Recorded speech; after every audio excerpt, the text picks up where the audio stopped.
विमोचन के अवसर पर पुस्तक की लेखिका डॉक्टर मालती सिंह जी, उनके सभी परिजन, उपस्थित दीपक ठाकुर जी, शमाइल अहमद जी, मंचासीन अतिथिगण, प्रतिष्ठित देवियों और सज्जनों, इस पुस्तक का विषय, पुस्तक का नाम अपने आप में मुझे व्यक्तिगत रूप से तो बहुत अच्छा लगा ही, लेकिन कहीं न कहीं हमारी संस्कृति से, जिस भूमि विशेष से हम आते हैं, जिस बिहार से आते हैं, उससे भी आत्मीय रूप से जुड़ी हुई है। आत्म अनुसंधान अर्थात अपने जीवन के विषय को जानना, मेरा अस्तित्व क्यों है, मेरे जीवन की सार्थकता किस प्रकार है, जो यात्रा चल रही है किस प्रकार चलनी चाहिए, कहीं दिग्भ्रमित तो नहीं। यही प्रश्न प्राचीन काल से मानव मस्तिष्क को उद्वेलित करते रहे हैं। मानव की अभिव्यक्ति की बात कीजिए तो सबसे प्राचीन काल में वैदिक परंपरा को हम देखते हैं। वैदिक परंपरा में सम्मिश्रण है, ज्ञान का भंडार हम कह सकते हैं, बट ज्ञान के भंडार में किस प्रकार की बातें पूरे भारत में हमारे पूर्वजों के मन में आई, उस पर यदि हम विवेचना करें तो हम पाएंगे, यदि ऋग्वेद की बात करें तो दोनों प्रकार की बातें आती हैं। एक तो इस प्रकार के आराधना की भी बातें आती हैं, जिसमें प्राकृतिक शक्तियों को भी देवीय रूप में हम पूजते हैं। युद्ध में जाना हो तो इंद्र की आराधना करते हैं, कोई उपलब्धि चाहिए तो ईश्वर को स्मरण करते हैं, उनकी आराधना करते हैं, इस रूप में करते हैं कि हमारे समक्ष आ जाएं, हमारे यज्ञ में पधारें। वहीं दूसरी ओर एक फिलॉसफी, एक दर्शन की बात भी देखते हैं, जब हम पाते हैं कि हमारा अस्तित्व क्यों है। जैसे ऋग्वेद में नासदीय सूक्त को ही अगर स्मरण करें, ना सदासीन नो सदासीत नासीत जो नो व्योमा परोयत किमासीद कहनम गभीरम, जो क्या था, सृष्टि कहाँ से थी, उसमें जब उत्तर खोजते हैं इनिशियली पाते हैं कुछ था ही नहीं, जिसको आजकल बिग बैंग थ्योरी भी कहते हैं, कहीं कुछ नहीं था, परे कुछ था ही नहीं। कामस्त दग्रे संवर्ततादि मनसोर्यत प्रथमम यदासीत सतो बंधुम सती निर्विंदन हृदय प्रतिष्ठा कवियो मनीषा। मतलब जब कुछ नहीं था तो उत्पत्ति कैसे हुई। उत्पत्ति जब मानव की अभिव्यक्ति उस वैदिक काल में हम पाते हैं, जब कुछ नहीं था, कुछ परे था ही नहीं, तो उत्पत्ति जब होती है तो एक मन से निकली हुई इच्छा होती है, जो प्रथम बीज रूप में एक इच्छा निकलती है कुछ काम करने की। लेकिन इच्छा क्या थी, मूल क्या था, इसको जानने वाला कौन है। ऋग्वेद में कल्पना होती है कि जानने वाला तो कोई है ही नहीं। जब नास्तीय सूक्त में हम कहते हैं वो भी जानता है या नहीं जानता, जिसने इसको रचा, उसमें कहता है हृदय प्रतिष्ठा कवियो मनीषा। जो कवि हृदय के व्यक्ति हैं, जो गूढ़ में झांक सकते हैं, ऐसे लोग ही उस तत्व का दर्शन कर पाते हैं जिससे सृष्टि उत्पन्न हुई। सृष्टि तो पहले कुछ थी ही नहीं, लेकिन वह तत्व को कैसे जान पाते हैं।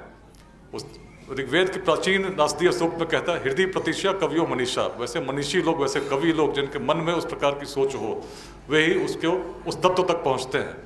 यदि जीवन की सार्थकता देखें तो ऋग्वेद को पढ़ते हैं, बाकी वेदों को पढ़ते हैं, उसमें सम्मिश्रण है, लेकिन उस वैदिक परंपरा का उत्कर्ष कहाँ होता है। उत्कर्ष जो हम देखते हैं वेदांत में, तो उसमें कोई कन्फ्यूजन है ही नहीं। जैसे 4 महावाक्य भी जब हम बोलते हैं, तत्त्वमसि अहम ब्रह्मास्मि, प्रारंभ में है कि भाई आप खोज रहे हैं कि कौन है, क्या है, किसने उत्पन्न किया। लेकिन जब वेदांत की बात करते हैं तो हम पाते हैं कि तो उसको कन्फ्यूजन है ही नहीं। ईशावास्य उपनिषद पढ़िए, ओम पूर्णमदः पूर्णमिदं पूर्णात् पूर्णमुदच्यते पूर्णस्य पूर्णमादाय पूर्णमेवावशिष्यते। जो पूर्ण था, पूर्ण है, पूर्ण में विलीन हो जाता है। ईशावास्यमिदं सर्वम यत्किंचन जगत्याम जगत तेन तक्तेन भुंजिता मा गृधः कस्य सिद्धनम। क्या कहते हैं, ईश्वर तो हर तत्व में विद्यमान है। किस स्वार्थ के लिए तुम घूमते हो, किस स्वार्थ की सिद्धि में प्रयासरत रहते हो, सोचते हो। द्वा सुपर्णा सयुजा सखाया समानम वृक्षम परिस्वजाते तयोरन्यम त्रिपुलम स्वाद्यतन शरण्यो अभिचाक्षिति। एक व्यक्ति, उसके 2 प्रकार के मन हैं। एक ही वृक्ष पर जिस प्रकार 2 पक्षी बैठे हों, अभिवाज्य वृक्ष पर 2 पक्षी बैठे हों, एक पक्षी सभी फलों को खाता है, ग्रहण करता है, उसी प्रकार से जिस प्रकार मानव अपने जीवन में सुख दुख दोनों को भोगता है, लेकिन उसी वृक्ष पर बैठा एक दूसरा पक्षी केवल देखता रहता है उस पक्षी को जो ग्रहण कर रहा है। यदि एक व्यक्ति को देखें तो जिस बात की कवि नासदीय सूक्त में कल्पना हुई, उस परम तत्व की जो उसने सृष्टि की रचना की हर जगह विद्यमान है, लेकिन हम जो एक भ्रम की स्थिति में रहते हैं तो सुख और दुख को अनुभव करते हैं, और वही अंतर मन हमेशा सचेत करता है सही क्या है गलत क्या है। यदि अंतर मन की बात सुनेंगे हम कभी दिग्भ्रमित नहीं होंगे। आत्मानुसंधान क्या है? उसी अंतर मन को जानना, जिसको कभी ऋग्वेद में ऋषि ने कहा कि मन उसी से पूरी सृष्टि की रचना हुई, उसको पहचानता कौन है, उसको जानता कौन है? कवि और मनीषी। हृदय प्रतीक्षा, हृदय में स्थित उस तत्व को जानने वाला या तो कवि है मनीषी है। उस प्रकार से यदि हम देखते हैं तो जीवन की सार्थकता क्या है? दर्शन का जन्म वेदांत के बाद बिहार में यदि हम देखें, बौद्ध धर्म के दर्शन में हम पाते हैं ज्योति क्या है। एक व्यक्ति का जीवन एक ज्योति के प्रकार है जो जलती है, जब बुझती है तो उसका दायित्व है अगली ज्योति को जागृत कर देना। उसी प्रकार से हर युग में लोग आते गए इस बिहार की भूमि पर। और दर्शन की बात अभी दीपक ठाकुर जी बता रहे थे, गार्गी और याज्ञवल्क्य का संवाद। उसी वेदांत में हम बहुत सारी कहानियाँ उस प्रकार की पढ़ते हैं, देखते हैं, उस प्रकार का स्मरण करते हैं।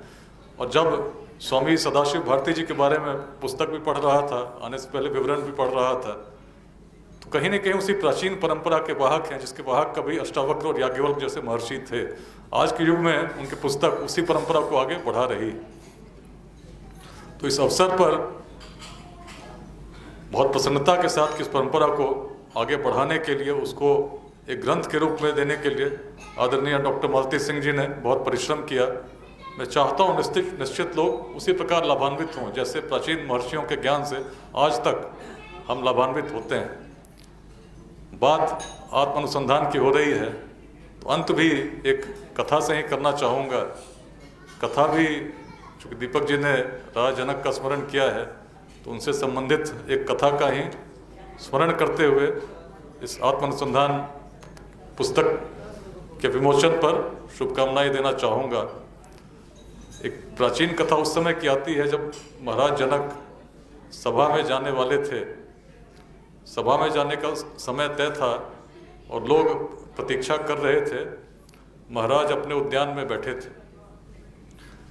इसी क्रम में महाराज चिंतनरत हो गए, कुछ विषयों पर चिंतन करने लगे कि अचानक उन्होंने देखा कि सभी उनके सेनापति मंत्री बड़ी तीव्र गति से उनकी ओर आ रहे हैं और बड़े चिंतित। उनको चिंतित देख राजा जनक भी बड़े विचलित हो गए। तत्वदर्शी राजा थे, दिन भर तत्वों पर विचार करते थे, बड़ी शांति की अवस्था में शासन चल रहा था। अचानक क्या हुआ कि सभी बड़े विचलित मुद्रा में उनकी ओर आ रहे हैं। इतना देखते ही कि तभी सेनापति ने कहा कि राजन आक्रमण हो गया है, शत्रु सेना अचानक महल तक आ चुकी है, यदि बचना है तो युद्ध के अलावा कोई उपाय नहीं है। सोचते हुए तुरंत जो भी अस्त्र शस्त्र उनको समक्ष प्रस्तुत हो सके क्षत्रिय वेश धारण करते हुए युद्ध में संलग्न हो गए। काफ़ी भीषण युद्ध हुआ, शत्रु तो समीप आ ही चुका था, लेकिन देखा उन्होंने कि एक एक करके सभी सैनिक भी क्षतिग्रस्त होते जा रहे हैं और सेनापति तक हताहत हो चुके हैं। बारी उनकी थी, बंदी बना लिए गए, बड़े गंभीर रूप से चोटिल भी हो चुके थे। शत्रु ने राज्य से निष्कासित कर दिया। राजा जनक अभी तक कुछ समय पहले तक राज्यसभा में जाने के लिए तैयार थे। अचानक युद्ध हुआ और इतना परिवर्तन जिसमें चोटिल भी हो चुके हों, भूखे भी थे, भोजन की भी ग्रहण करने की उनकी इच्छा हुई, उस अवस्था में राज्य से बाहर जाना था। चलते रहे, काफ़ी देर चलने के बाद मिथिला की सीमा पर उन्होंने देखा कि एक जगह अन्न बट रहा था। तो अन्न को ग्रहण करने के लिए जो उस पंक्ति में लगे तो धीरे धीरे पंक्ति जब खत्म हुई, जब पहुंचे तो जहां अन्न बट रहा था उसमें बहुत कम ही अन्न बचा था, कुछ ही कण बचे थे। उन कणों को भी उनको एक पात्र में प्रस्तुत किया गया। लेकर थोड़ी दूर आए, इच्छा हुई कि अब ग्रहण करें, तभी ऊपर से कोई पक्षी अचानक लपकता हुआ आया, उसने पात्र को नष्ट कर दिया।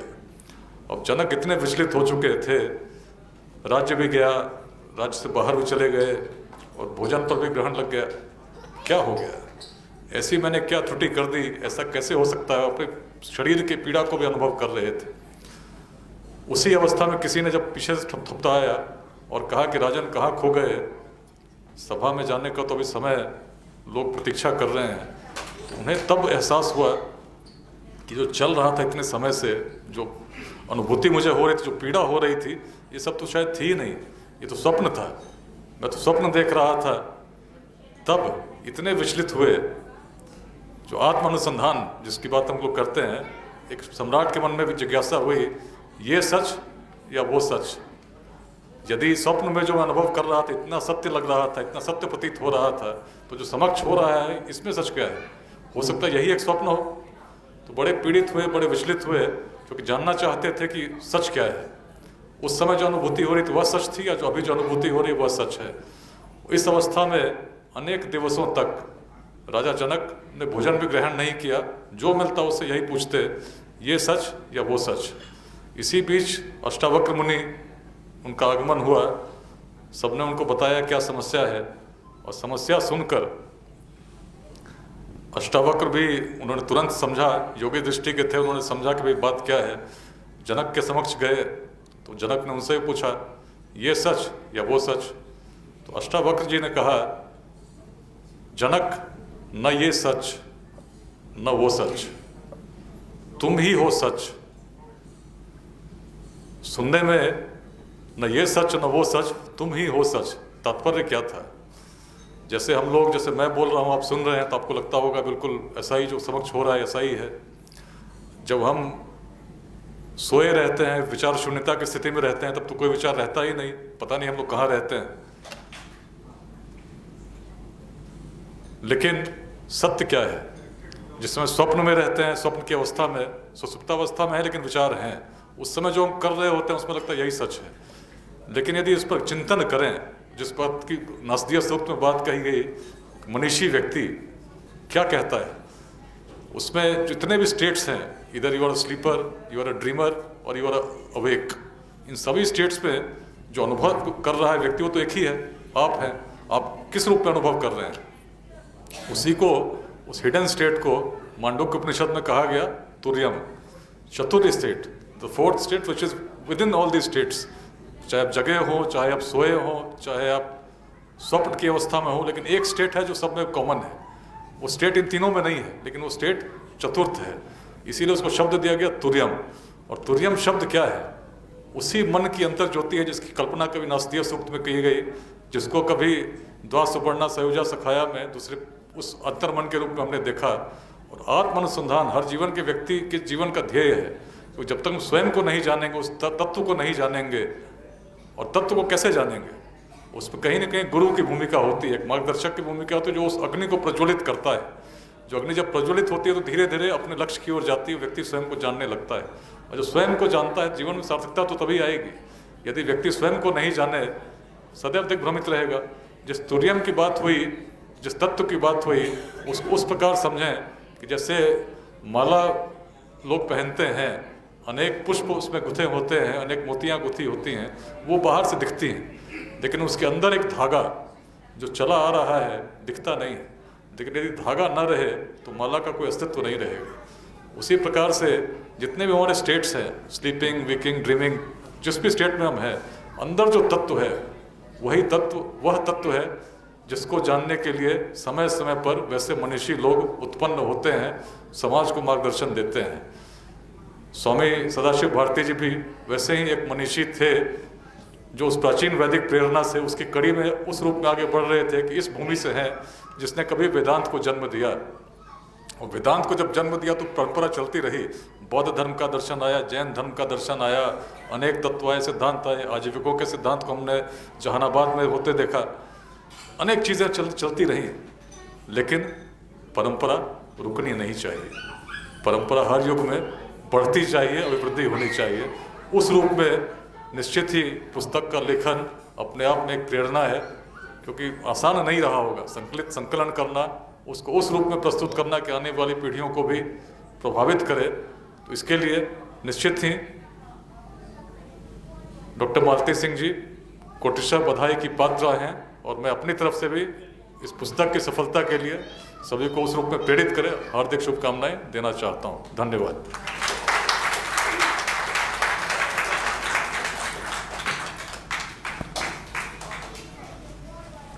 बहुत बहुत धन्यवाद आदरणीय विकास वैभव सर, IPS और गृह विभाग के विशेष सचिव।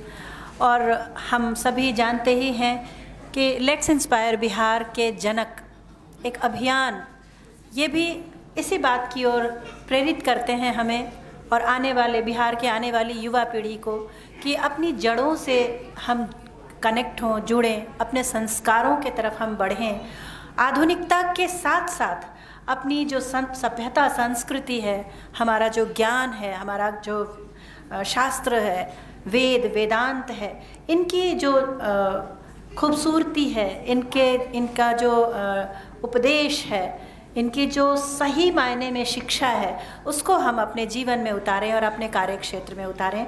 और आज इस सभागार में ऐसा महसूस हो रहा है हम सभी को कि आदरणीय विकास वैभव सर का अभियान आइए मिलकर प्रेरित करें बिहार।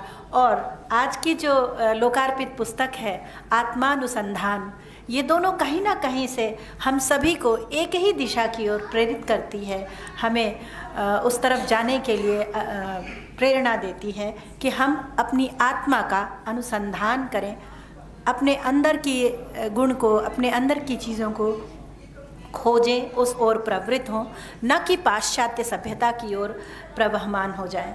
तो मैं पुनः आदरणीय विकास वैभव सर का बहुत बहुत धन्यवाद ज्ञापित करना चाहती हूँ आपको।